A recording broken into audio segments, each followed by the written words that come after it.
উনি বলেছে আমার লেবাসটা ভালো না। উনি লেবাসের কি দেখলেন? লেবাসটা আগে ঘুরে দেখেন। এই সময় কম, শুরু করো। আসসালামু আলাইকুম বন্ধুরা, কেমন আছেন? আশা করি সকলেই ভালো আছেন। বন্ধুরা, আমি আপনাদের দোয়া আশীর্বাদে অনেক পরিমাণ ভালো আছি। বন্ধুরা, আমি কিন্তু মুঠেই চাই না এরকম ধরনের ভিডিও বানানোর জন্য, মুঠেই কিন্তু চাই না এই সকল মেয়েরা বাধ্য করে ভিডিও বানানোর জন্য, যার ফলে আপনাদের মাঝে কিছু কথা আমি শেয়ার করি এবং আপনাদের কাছে জানাই।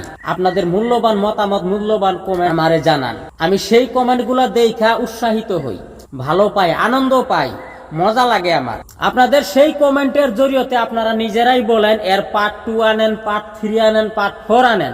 এরকম মেয়েরে এরকম জবাব দেওয়াই উচিত, এই সেই ইত্যাদি এরকম ধরনের অনেক কথাই কিন্তু আপনারা কমেন্ট বক্সে আমারে জানান।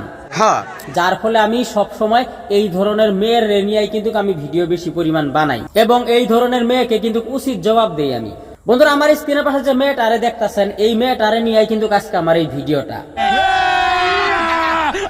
এবং এই মেয়েটা কি কয় প্রথমে আপনারা তার কথাগুলা একটু মনোযোগ সহকারে শুনেন, তারপরে আমি আমার মূল্যবান মতামত আপনাদের মাঝে শেয়ার করব। আমি সাবিনা ইয়াসমিন মাধবী, একজন উদ্যোক্তা, একজন বয়স্ক লোক যার বয়স 60 থেকে 65 বছর হবে। তিনি বললেন তোমার লেবাস ভালো না, তোমার পোশাক ভালো না।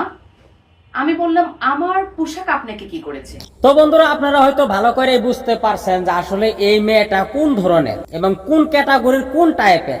তার লেবাসটা আপনারা নিজেরা একটু ভালো করে দেখলেন, তার মাথার চুলের কাটিংটা একটু ভালো করে দেখলেন, তার বুকে ওড়না নাই সেটাও একটু ভালো করে দেখলেন, তার নাকে ফুল নাই, কানে দুল নাই, হাতে চুড়ি নাই। সে নিজের একটা মেয়েই দাবি করবো না ছেলেই দাবি করবো, তাতে কিন্তু সন্দেহ আছে।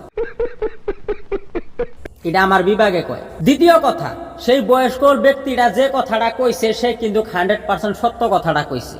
সে হয়তো রাস্তা দিয়ে যাইতেছে, তার বুকে ওড়না নাই, পাতলা ফেলফেলা একটা কাপড় পরছে, ভিতরে সবকিছুই দেখা যায়।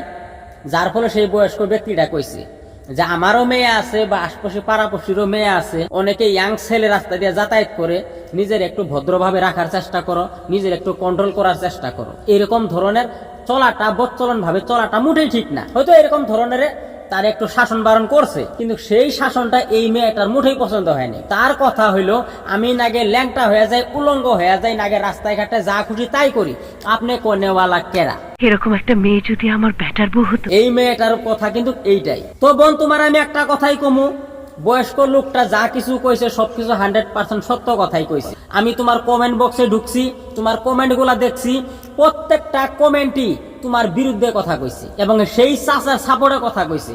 সেই বয়স্ক লোকের কথাগুলাই এক হয়েছে। তুমি তোমার কমেন্ট গুলা ভালো করে একটু পয়রা দেখো, তুমি বুঝতে পারবা যে দশের মতামত কি, সবার মতামত কি। তুমি ফেসবুকে আইসা কে তোমার লগে কি ব্যবহার করলো, কি কইলো, কি না কইলো, এই ধরনের কথা তুমি সমালোচনা করতেছ। এইসব কওয়ার আগে নিজের একটু নিজে জিজ্ঞাসা করো, সেই বয়স্ক ব্যক্তিটা কি তাতে তোমার সত্য কথা কইছে না মিথ্যা কথা কইছে। হয়তো সেই লেবাসটা যদি তোমার বাবাও যদি দেখতো ভালো কইরা, হয়তো তোমার বাবাও একটু ভালো কইরা তোমার বুঝাইতো। আমার মনে হয় তোমার বাবাও তোমার দেখা নাই, আর যদিও দেখা থাকে তাইলে তোমার বাবাও ওই ধরনেরই মানুষ হবো। তাইলে তোমার বাবা তোমার শাসন বারণ কিসের জন্য করলো না, এর মধ্যে একটা সন্দেহ আছে। তৃতীয় নাম্বার কথা, তুমি হিন্দু না মুসলিম তার কোনো পরিচয় নাই, সন্দেহ আছে। দেখতে মনে হয় নাস্তিকের মতো তুমি, তোমার ভিতরে কোনো ধর্ম নামের কোনো কিছুই নাই। তাই যদি থাকতো, সব ধর্মেরই একটা সুন্দর একটা লেবাস থাকে। হিন্দু যদি হও হয়তো সুন্দর একটা লেবাস আছে হিন্দু মানুষের, খ্রিস্টান হলে খ্রিস্টানেরও সুন্দর একটা লেবাস আছে, মুসলমান হলে মুসলমানেরও সুন্দর একটা লেবাস আছে। তোমার ভিতরে কোনো লেবাসে কিন্তু আমরা দেখতে পারলাম না। নিঃসন্দেহে তুই ঠিক কথা বলেছিস। তুমি ভাবছো আমি ধোয়া তুলসী পাতা। সেই বয়স্ক ব্যক্তিটা ভুল করছে, মারাত্মক ভুল করছে, সে আমার পা ধরে মাপ চাওয়া উচিত। তুমি হয়তো মনে মনে এইটাই ভাবতেছো। যদি এইটা ভাববা থাকো তাহলে মারাত্মক ভুল ভাবছো তুমি। তোমার এই ধরনের লেবাস দেখা, এই ধরনের পরিবেশ দেখা, আশপাশি পাড়াপড়শি যে সকল ছোট ছোট সন্তান, যে সকল ছোট ছোট মেয়েগুলো আছে, তারাও কিন্তু এরকমই হবো। তুমি বিয়ে হওয়ার পরে তোমার পেট থেকে যে সকল মেয়ে তোমার জন্ম নিব, ছেলে জন্ম নিব, সেই ছেলেগুলো যে কতটুক পানির মাছ হবো, কি ধরনের হবো, কোন ক্যাটাগরির হবো, সেইটা কিন্তু এখনই বোঝা যায়। তো বোন, এখনো সময় আছে, একটু ভালো হওয়ার চেষ্টা করো, নিজের সংশোধন করো। পরে রেখো আর আগে নিজের হাতটা একটু ভালো করে চেক করে দেখো, একটু দাগ দুগ থাকতে পারে। তো বন্ধুরা, এই ছিল আজকের ভিডিওটা। কথাগুলো ভালো লাগলে অবশ্যই লাইক করবেন, কমেন্ট করবেন, শেয়ার করবেন। আপনার মূল্যবান মতামত অবশ্যই আমার জানাইবেন। ভালো থাকবেন, সুস্থ থাকবেন। ধন্যবাদ সবাইকে। কথা কি ক্লিয়ার না ভেজাল আছে?